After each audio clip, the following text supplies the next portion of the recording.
कालपुर junction एक ऐसा railway station था जो पिछले 50 सालों से बंद पड़ा था। कहा जाता है कि इन 50 सालों से हर पूर्णिमा की रात ठीक 12 बजे इस स्टेशन की तरफ से शादी के ढोल नगाड़ों की आवाज आती है और उसी रात गांव से एक कुंवारी लड़की हमेशा के लिए गायब हो जाती है। आज वो दिन फिर से लौट आया था। आज पूर्णिमा की रात थी। गांव में डर का सन्नाटा पसरा हुआ था। लोग चाय की दुकान पे फुसफुसाकर बातें कर रहे थे। अरे शंभू, आज फिर वही पूर्णिमा की रात आ गई है। हाँ गोपाल काका, आज फिर से वो भूतिया बारात गांव में आने वाली है। तभी मंगल ने कांपती आवाज में पूछा, काका, क्या इसे रोका नहीं जा सकता? रामू काका की आंखें भर आईं। उन्होंने भारी आवाज में कहा, बेटा, आज से ठीक 40 साल पहले मेरे पिताजी और गांव के 15 लोग उस भूतिया बारात को रोकने गए थे। सबने सोचा था कि मिलकर उस बारात का सामना करेंगे। काका की आवाज कांपने लगी। लेकिन उस रात के बाद वो सभी कभी वापस नहीं आए। चाय की दुकान पर सन्नाटा छा गया। कोई कुछ बोल नहीं पाया। रामू काका ने धीरे से आगे कहा, सुबह जब गांव वाले स्टेशन पहुंचे तो वहां इंसानों का नामो निशान नहीं था। बस जमीन पर लोगों की टूटी हुई चप्पलें पड़ी थीं। तभी कांपती आवाज में मंगल बोला, काका, क्या आपने अपनी आंखों से उस भूतिया बारात को देखा है? नहीं बेटा, मैंने उसे कभी नहीं देखा। आज तक उसे देखने की हिम्मत ही नहीं हुई। इतना कहकर रामू काका ने अपनी बात खत्म ही की थी कि तभी किसी के आने की आहट सुनाई दी।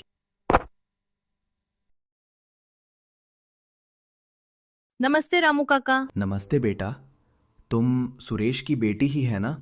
हाँ काका, आपने मुझे पहचान लिया। तेरा चेहरा बिल्कुल अपने पिता सुरेश जैसा है। वक्त ने तुझे बड़ा कर दिया, लेकिन शक्ल वही रह गई। अरे बेटी, तू आज ही क्यों आई है? आज रात पूर्णिमा है और आज की रात अच्छी नहीं होती। सुरेश ने तुझे रोका नहीं? उसे तो पता है आज की रात कैसी होती है। मना तो किया था पापा ने, लेकिन मैं फिर भी आ गई काका। लेकिन मैं इन बातों से नहीं डरती। मैं शहर में पली बड़ी हूँ।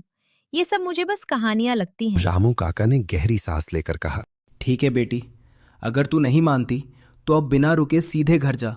रात हो चुकी है और ये वक्त बाहर रहने का नहीं काका है। की बात सुन के कोमल और कुछ नहीं बोलती। वो चुपचाप अपने घर की ओर चल पड़ी। भोलू अब तक सबकी बातें चुपचाप सुन रहा था। अचानक उसने सिर उठाया और धीमी लेकिन कांपती आवाज में बोला, रामू काका, अगर कोई उस बारात को देख ले तो क्या सच में उसे मार डालते हैं? हाँ भोलू, मार डालते हैं। चलो हम सब भी अपने अपने घर चलते हैं। रात बहुत ज्यादा हो गई है। ये कहकर रामू काका अपने घर की ओर चल दिए। मंगल और भोलू भी एक दूसरे की तरफ देखते हुए धीरे धीरे अपने अपने घर जाने। चलते चलते मंगल धीरे से भोलू से बोला, सुनो भोलू, क्यों ना हम भूतिया बारात देखने चले? भोलू घबराकर मंगल से बोला, तुम पागल हो गए हो क्या? अभी तुमने सुना नहीं रामू काका ने क्या कहा था? जो उस बारात को देखता है उसे मार दिया जाता है। अरे हम पेड़ के पीछे छिपकर देखेंगे, कुछ नहीं होगा, चल। मंगल जबरदस्ती भोलू को अपने साथ लेकर चला जाता है। कोमल, मैंने तुम्हें मना किया था ना पूर्णिमा के दिन आने से, तो फिर तुम क्यों आई? बेटा, यहाँ पूर्णिमा के दिन कुछ भी अच्छा नहीं होता। कोमल ने हल्की घबराहट के साथ पूछा, माँ, पूर्णिमा की रात को यहाँ आखिर होता क्या है? पापा, रामू काका भी यही बात कह रहे थे। आप ही बताइए, आखिर पूर्णिमा की रात यहाँ होता क्या है? सुरेश परेशान होकर बोला, बेटी, पूर्णिमा की रात ठीक 12 बजे रेलवे स्टेशन की तरफ से ढोल नगाड़ों की आवाज आती है। जिस रात बारात गांव में दाखिल होती है, उस रात कोई जवान कुंवारी लड़की रहस्यमय तरीके से गायब हो जाती है। रात के 12 बजने वाले हैं। वो बारात आती ही होगी।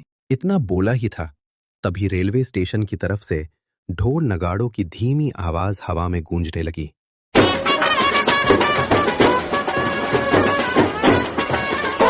सुना ये ढोल नगाड़ों की आवाज? वो बारात आ रही है, गांव की तरफ आ रही है। वो दोनों गांव के बाहर एक पेड़ के पीछे छिप गए और डरती हुई आवाज में भोलू बोला, अरे मत देखो मंगल, रामू काका की बात याद नहीं है क्या? मंगल बोला, कुछ नहीं होगा। वो इतना ही बोल पाया था कि तभी गांव के बाहर से ढोल नगाड़ों की डरावनी आवाज आने लगी। भोलू कांपती आवाज में बोला, अरे सुना तुमने? वो आ रहे हैं, भूतिया बारात आ रही है, अब हम नहीं बचेंगे। सफेद धुएं से एक भूतिया बारात कालपुर स्टेशन से निकलकर गांव की तरफ बढ़ने लगती है।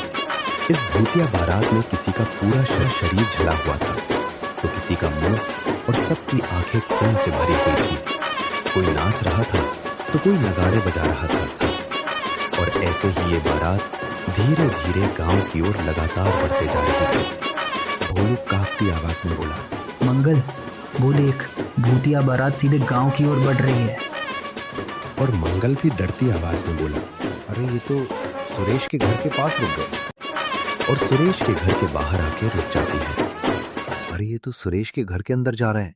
भोलू डरती आवाज में बोला, आज कोमल की जान खतरे में है, हमें कुछ करना होगा। मंगल भी डरती आवाज में बोला, हम क्या कर सकते हैं? अगर हम पास जाएंगे तो हमें भी मार डालेंगे। भोलू बोला, जब मैं छोटा था मेरे दादाजी कहते थे कि भूत आग से डरते हैं, अगर पास में आग हो तो वो पास नहीं आते। पास में आग जल रही थी, वहां से दोनों जलती हुई लकड़ी उठा लेते हैं और फिर सुरेश के घर की ओर चल देते हैं। मंगल बाहर खड़ी बारात के ढोल नगाड़े बजा रहे लोगों पर जलती हुई आग की लकड़ी फेंक देता है और भोलू भागते हुए सुरेश के घर के अंदर चला जाता है। पापा, ये लोग तो अपने घर की तरफ ही आ रहे हैं। दरवाजा बंद कर लो और खिड़की के पास मत जाना। देरी मत करो, जल्दी दूसरे कमरे में वे चलो। तीनों दूसरे कमरे में चले जाते हैं। अभी वे पहुंचे ही थे कि दरवाजा टूटकर खुल जाता है और दूल्हे वाला भूत अंदर आ जाता है और वो बोला, आज तू मेरी दुल्हन बनेगी और तुम दोनों मरने के लिए तैयार हो जाओ। इतनी बात भूत बोलता ही था कि पीछे से अचानक भोलू आ जाता है।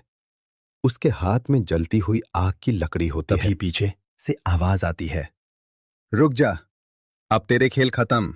तभी भोलू फुर्ती से वो जलती हुई लकड़ी दूल्हे वाले भूत पर फेंक देता है। भूत आग की लपटों में घिर जाता है और जलने लगता है। तभी एक डरावनी आवाज गूंजती है, मैं फिर आऊंगा अगली पूर्णिमा को, तब तुम सब नहीं बचोगे। ये बोलकर वहां से गयब हो जाता है और कोमल बच जाती है।